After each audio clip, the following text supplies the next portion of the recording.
Chicago slept under a blanket of freezing darkness, December 8, 2025. In the city's quietest hours, a different energy was building. Across the metro, an army was assembling, not to invade, but to reclaim. 1,600 federal agents and police officers checked gear, synchronized watches, and reviewed targets. This was the moment they'd trained for, Operation Steel Flood. The name fit, the force about to crash down on a criminal empire. Agents from ICE, FBI, ATF, U.S. Marshals, Illinois, State Police, and Chicago PD formed a unified front. Their enemy, the Lozetta Cartel, a ruthless paramilitary group from Mexico, deeply embedded in Chicago. Inside command vehicles, screens glowed with maps and surveillance feeds. The plan: simultaneous raids on over 20 fortified locations, warehouses, row houses, cartel strongholds. The goal: strike fast, shatter the cartel's command before it could react.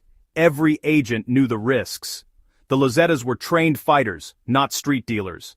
As the clock ticked past 4 a.m., convoys of armored vehicles rolled out, helicopters lifted into the frigid sky. Sniper teams took position, scanning dark windows. For most Chicagoans, it was just another cold morning, but for the agents and the cartel, it was the dawn of a war years in the making. The city was about to awaken to the sound of justice. To grasp Operation Steel Flood's scale, you must know the enemy, the Lozetta Cartel, not a gang, but a paramilitary force, forged from ex-soldiers. The FBI called them a national security threat. Their discipline was brutal, their structure military. They used encrypted comms, fortified bases, and a chain of command reaching back to Mexico. In Chicago, they controlled territory with force, not fear. Their plaza boss oversaw a network moving military-grade weapons and ultra-pure drugs. Profits were laundered through trucking firms and brokers, making the money nearly untraceable. Unlike street gangs, the Lozettas coordinated logistics, finance, and enforcement across borders. Orders from Mexico were executed in Chicago within hours. Their efficiency and violence carved out a criminal empire hidden in plain sight. Chicago's vast rail yards and highways are the arteries of American commerce. The Lozetta Cartel saw opportunity, not architecture. They embedded operatives in shipping companies and warehouses, controlling the supply chain from within. Illicit shipments, drugs, weapons, moved alongside auto parts and produce, hidden in plain sight. The sheer volume of freight made detection nearly impossible. Cartel insiders manipulated manifests, redirected containers, and learned inspection patterns. Their shipments were camouflaged within legitimate loads, evading law enforcement. From fortified warehouses, they distributed drugs across the Midwest in days. Chicago's central location was their greatest asset. The city's steel veins became a superhighway for one of the world's most dangerous organizations. The Lozettas turned Chicago's industrial pride into their perfect playground. Every major investigation starts with a single clue. For Operation Steel Flood, it was a tipped military-grade rifles moving through a South Side warehouse. The case quickly escalated to a multi-agency task force. Surveillance teams watched transportation hubs, tracking suspicious warehouses and trucks. Undercover agents infiltrated the cartel's periphery, posing as workers to gain trust. The breakthrough wiretaps. Agents decoded cartel slang, long tools for rifles, cold engines for drug loads. Seemingly random crimes were linked to a central command in Chicago. ATF traced rifles to foreign conflict zones. DEA confirmed the drug's Lozetta origin.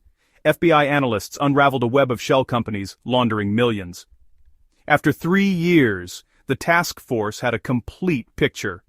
The evidence was damning, the conspiracy clear. They were ready to strike. Operation Steel Flood was built on unprecedented collaboration. No single agency could topple the Lozetta Cartel alone. Homeland Security tracked cross-border movements. The FBI decrypted communications and mapped the hierarchy. ATF traced weapons. Marshals planned high-risk arrests, and local police provided street-level expertise. Federal and local forces fused into a single formidable shield. Together, they formed an unbreakable barrier against a paramilitary threat. At 4:42 a.m., the order was given. The steel tide surged. Armored vehicles peeled away from staging points. The first breach hit Warehouse 17. Gunfire erupted. Lozetta fighters were ready. Federal snipers neutralized rooftop gunmen. SWAT teams stormed in. Overwhelming resistance. Similar scenes played out citywide. ATF boxed in armed guards. Gunfights erupted at grain silos, and agents breached fortified row houses. Explosive charges shattered barricades. Agents faced fierce resistance, but pressed on. Helicopters thundered overhead, sirens wailed, and gunfire echoed through the streets. Convoys of black SUVs and armored trucks sped through the city. By 7:10 a.m., the first phase was complete.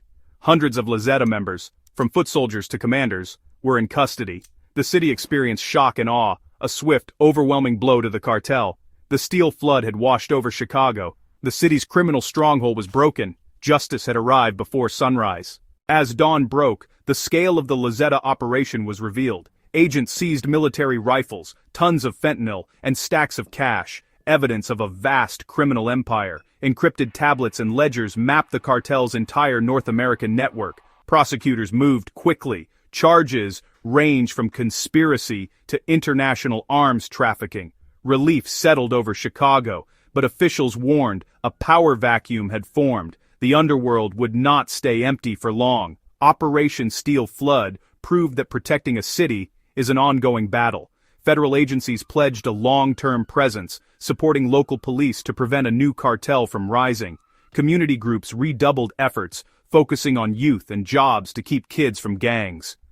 The raid was a victory, but also a beginning. Safety demands vigilance, teamwork, and commitment from all. Chicago had reclaimed its steel veins, but the fight for its future would never truly end. The city, for now, stood free.